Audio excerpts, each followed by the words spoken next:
They told Jimin to leave, hoping he'd get angry. His response silenced the entire restaurant. Jimin pulled up in a black van in front of Cafe Haru, a small, cozy eatery tucked into the corner of a quiet town in South Korea. The kind of place that hadn't changed much in 30 years. Flickering neon sign, handwritten menu, and the smell of kimchi stew and toasted barley tea slipping out through the door every time someone walked in or out. Someone had recommended the place earlier that day. A taxi driver, actually. The best breakfast in town, he'd said. The owner still cooks everything himself. Jimin was exhausted. It had been a long day of rehearsals, photo shoots, and meetings. All he wanted was a warm, quiet meal before heading back to Seoul. No cameras, no attention, just food, silence, and maybe a few moments to breathe. The bell above the door chimed softly as he walked in. The place was small but charming in that familiar way old diners often are. Faded photographs lined the walls, pictures of customers, families, even a few celebrities from another era. The air was warm and rich with the scent of rice cooking and garlic sizzling in oil. Conversations buzzed low from every table. At the counter, a young woman looked up and began to smile, until she recognized him. It was barely a second, but Jimin noticed it. A flash of uncertainty. Her lips tightened. Her eyes darted toward the kitchen. For a moment, she didn't know whether to welcome him or turn away. Jimin glanced around. A man halfway through his rice bowl leaned over and whispered something to the woman across from him. Another woman in a plaid jacket set her cup down, louder than necessary, and narrowed her eyes before turning away. He wasn't surprised. He'd been to enough places, big and small, to know when he wasn't entirely welcome. But still, something about this place made the hesitation feel heavier. The girl behind the counter stepped forward, tucking a loose strand of hair behind her ear. "Good evening," she said, her voice cautious. "Are you dining in or taking out?" Jimin let out a soft, tired laugh. "Dining in, if that's okay." Silence. Too long for such a simple question. She glanced over her shoulder toward the kitchen, then back at him. I need to check something. Just one moment, please." And she disappeared through the swinging door. Jimin stood there alone. Around him, conversations dimmed into whispers. A man near the bar shifted uneasily in his seat. Someone muttered under their breath. Something was off. He took a deep breath and relaxed his shoulders.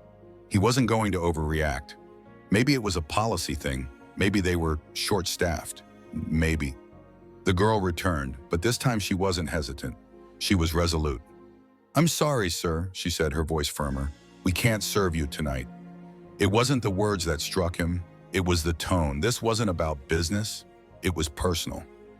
Jimin didn't speak at first. He didn't need to. The silence around him was enough. Even the sound of chopsticks on plates and the clatter from the kitchen had gone faint. People were watching, listening. He looked at the girl again. There was no malice in her eyes, just a strange, settled certainty, like someone carrying out a decision already made. There was no hostility in her face, only quiet determination. Like the decision had already been made, or maybe made for her. Jimin's gaze shifted toward the kitchen. Behind the small service window, two cooks stood watching. They didn't move. Their expressions were unreadable. He cleared his throat gently. "Excuse me," he asked, voice soft. "Did I do something wrong?" The young woman didn't blink. "This time, we just prefer not to serve you tonight," she said plainly. "It's not our policy. We're not closing early. It's just that." Jimin lowered his hands to his sides, letting out a slow breath through his nose. He had faced awkward moments before, interviews with loaded questions, public misunderstandings, even online hate storms that came out of nowhere. But this was different. This was a quiet no that carried a different kind of weight. A dry cough broke the tension. Jimin turned his head slightly and caught the eye of an older man at the bar. He looked like someone who had been coming here for years. His blue work jacket was faded at the cuffs, and his hands were rough, cracked from time and labor. The man shook his head to himself and went back to his food. A few seats over, a woman shifted uncomfortably in her chair. In front of her, a younger man, maybe mid-30s, leaned back with his arms crossed, a smirk playing on his lips as if he were enjoying the show. Jimin saw it all, the glances that dropped the moment they met his, the ones that lingered, sharp with judgment or something worse, satisfaction. The moment pressed heavy against his chest. He had choices. He could walk away quietly. He could smile, pretend it didn't sting, and let it go. Or he could make a call, say something, post something, and let the internet do the rest. Let the world see a restaurant refusing BTS's Jimin a simple meal. But he didn't choose any of that. "Okay," he said calmly, nodding once. "Can I speak to the owner?" That made some people lift their heads. The young woman hesitated again, her eyes flicking toward the kitchen, like she was asking permission silently. The older man at the bar muttered something under his breath. Near the window, someone chuckled, as if they couldn't believe Jimin was actually going through with this. But he just stood there, waiting. No drama, no threat, no ego, just quiet presence. The waitress disappeared again, this time through a different door. The silence grew heavier, only the sound of someone sipping tea, a plate sliding across the counter. Then the kitchen door opened. A man in his 50s stepped out, broad-shouldered, sturdy. His apron was stained with grease. His name tag said Mr. Kim. He didn't bother asking what Jimin wanted, just looked him up and down once. "They said you had a question," he said flatly. His tone wasn't friendly, it wasn't rude either. It was a challenge. Jimin held his gaze without flinching. He gave nothing away. He wasn't here to argue. He wasn't here to flex. But he also wasn't going to leave without understanding. "Yes," Jimin said quietly. "I just want to know why I'm not welcome here." Mr. Kim let out a sharp exhale through his nose, like he expected the question, but didn't like answering it. He wiped his hands on his apron and glanced around. Customers were still watching, some pretending not to, others openly staring. Then finally he spoke. "Look," he said, shifting his stance slightly. Mr. Kim shifted slightly, adjusting the towel tucked into his apron.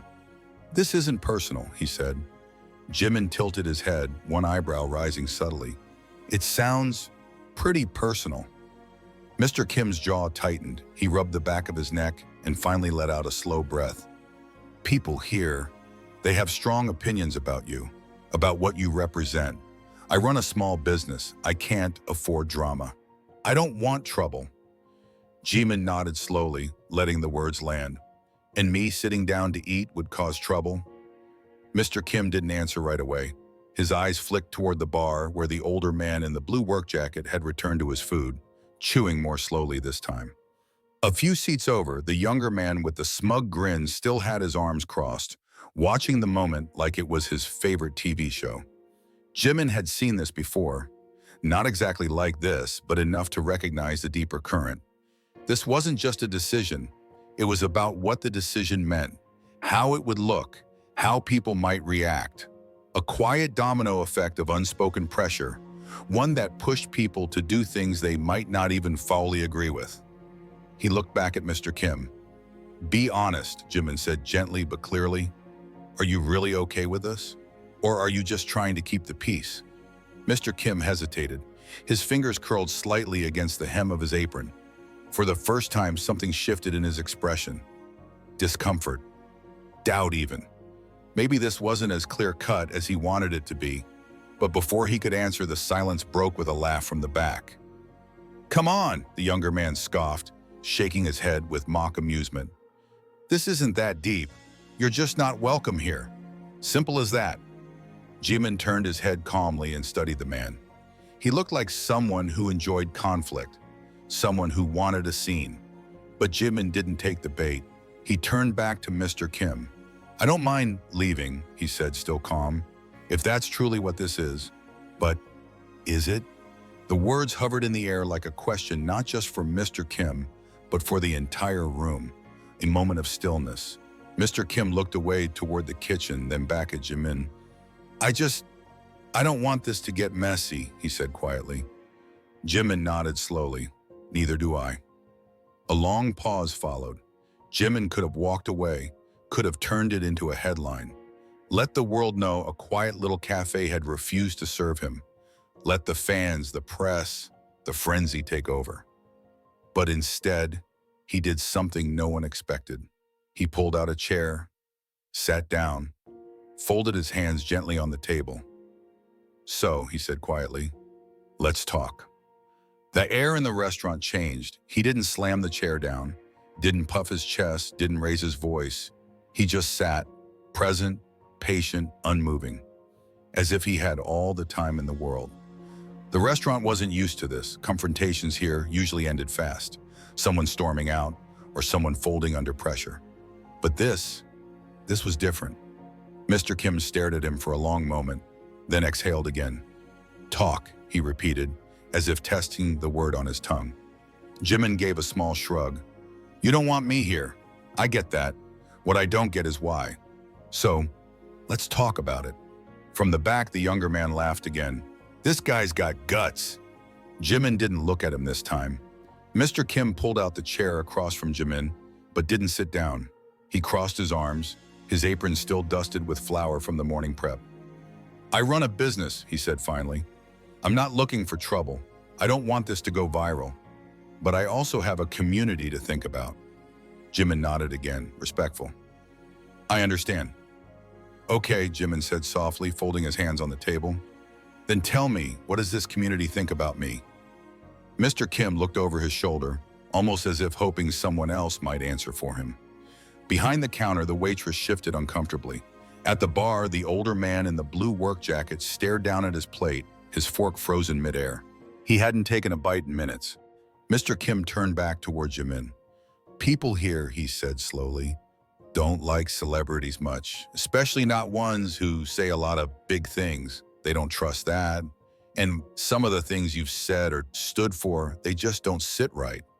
Jimin leaned back slightly in his chair, calm. "That seems fair," he replied. "But let me ask you something. You don't know me personally, right?" Mr. Kim hesitated. "No, not personally." Jimin nodded gently. "Then tell me this, if I were just some regular guy walking in off the street, not someone you've seen on TV or online, would we be having this conversation?" Silence. Jimin let it stretch. He watched Mr. Kim's expression carefully. Something shifted. Not dramatically, but just enough. A crack in the wall, a flicker of something human. From the back of the restaurant, the young man with the crossed arms jumped in, clearly craving attention. "This isn't about TV," he said with a scoff. "It's about people knowing who you really are." His voice carried an arrogant edge, like someone who'd been waiting for a stage. Jimin turned to him, voice calm. "Oh yeah? And who am I?" The man leaned forward, grinning like he'd finally caught his moment. "You're the guy who says he understands ordinary people," he said. "But in the end, you're just like all the rest. Smiling for cameras, selling sincerity." Jimin nodded slowly, letting the insult land but not reactively. "Okay," he said evenly. "Then tell me, what should I have done differently?" The man blinked. That wasn't the reaction he was expecting. "You want me to leave?" Jimin asked, still composed. "All right, but the floor is yours. Say what you need to say." The entire cafe fell into a deeper silence. Even the kitchen went quiet. No clatter, no orders, just one long, tense stillness. Mr. Kim ran a hand down the back of his neck. "This is definitely not how I thought tonight would go." Jimin gave a small, tired smile. "Same here." But for the first time, the tension didn't feel like a wall. It felt like something shifting, like the possibility of understanding, if only for a moment. Even the diners who had pretended not to care were now watching from the corners of their eyes. Jimin waited quietly. The young man looked like he still wanted to say something, but there was a flicker of doubt on his face now. Maybe because Jimin hadn't snapped, hadn't defended himself, he had just listened. Mr. Kim, still holding the chair across from Jimin, finally let out a deep sigh. "You want to know what people think?" he said, voice lower now. "They think you're fake." Jimin didn't flinch. He tilted his head slightly, thoughtful. "They think you talk about the working class, about struggle, about understanding people like us. But when it counts, you still wear the same tailored smiles, make the same promises, and then walk away. Just like all the others." Mr. Kim exhaled hard through his nose. "And people don't forget." Jimin nodded slowly. "I understand." The young man let out a sarcastic laugh. That's it? That's all you're gonna say? Jimin turned toward him. What else do you want me to say? The young man sat up straighter. I don't know, man. Argue, defend yourself, say something. Jimin leaned forward slightly, resting his arms on the table. His tone remained gentle, but firm. You already made up your mind before I ever walked through that door. You were hoping I'd get angry, hoping I'd push back, so you could say, see, that's who he really is. The man opened his mouth again, but no words came. Jimin continued, voice steady as ever. But let me ask you something. What if I told you, Jimin said gently, turning back to Mr. Kim, that I know exactly what that kind of frustration feels like? The words hung in the stillness. You said nothing ever changes, he continued. I know that feeling. I grew up watching the people around me get left behind, wondering why working harder never seemed to be enough. His voice didn't rise. He wasn't performing. I studied. I pushed myself. I did things nobody ever expected from a boy like me. But that doesn't mean I forgot where I came from. Mr. Kim's fingers drummed lightly against the back of the chair. His face gave little away, but something in his posture shifted. He didn't seem quite as sure anymore. Jimin slowly looked around the cafe. You don't have to agree with me. That's not why I came here. I didn't come as some celebrity trying to prove something. I came as a man, just someone looking for a meal. A tense pause followed. Then from the bar, the old man in the blue work jacket muttered loud enough for everyone to hear. Shame a guy can't even eat a hamburger in peace. The atmosphere cracked just slightly. A few people smirked quietly. Even Mr. Kim let out a small laugh and shook his head. Jimin looked at him, calm but sincere. So, what now? Mr. Kim exhaled heavily, running a hand down his tired face. He glanced back at the kitchen, where the cooks were still quietly watching. Then he looked back at Jimin and said, I'll tell you what, if you sit here and finish this conversation, and if, by the end of it, I don't think you're just another guy with a pretty speech, then maybe I'll ask her to bring you a menu. He gave a tired smile with a flicker of mischief in his eyes. Seems fair, right? For the first time that night, the air inside the cafe shifted completely. It didn't feel like sides anymore. It didn't feel like a standoff. It felt like a conversation. The tension in Mr. Kim's shoulders softened, barely, but noticeably. The young man in the backseat was no longer smirking. He'd sat upright, the performance gone from his body language. Even the customers who'd stayed silent seemed less certain, less ready to judge. Jimin leaned forward slightly, his voice soft but steady. Very well, he said. Let's finish this conversation. Mr. Kim let out a breath and finally sat down across from Jimin. Not with the exhaustion of a long shift, but the kind that builds up over years, the tiredness of carrying expectations, of feeling unseen. He rubbed his hands together slowly and said, I'll tell you the truth. I don't know if you're the guy people think you are. I don't know if you really care about people like us, or if you just know how to sound like you do. Jimin nodded slowly. That's fair. Mr. Kim studied him in silence, as if searching for cracks. But I'll tell you one thing, he added. People around here, we have long memories. We remember every promise that was made, every time someone shook our hands, looked us in the eye and said they'd do something, then disappeared the moment they got what they wanted. Jimin tapped his knuckles lightly on the table, thinking, I don't blame them for that, he said. Mr. Kim let out a dry, tired laugh. That's the problem. No one ever does. A thick silence spread again. Then unexpectedly, it was the old man at the bar who broke it. I worked 35 years in a factory, he said flatly. 35 damn years. He set his coffee cup down with a thud. I watched neighbors lose their jobs. Watched families leave town because there was nothing left here. And I watched every politician, every executive, come shake our hands, say they understood, then get in their black cars and disappear like we didn't exist. Jimin turned his head and looked at the man, steady and quiet. And you think I'm one of them? The old man looked at him for a long moment. Then he shrugged. I don't know. He paused, then slowly raised one calloused finger and pointed it at Jimin. But I'll tell you one thing. You're the only one who stayed to listen. The words dropped like a stone into the cafe's silence. At the counter, the waiter shifted awkwardly. In the kitchen, the two cooks looked at each other but said nothing.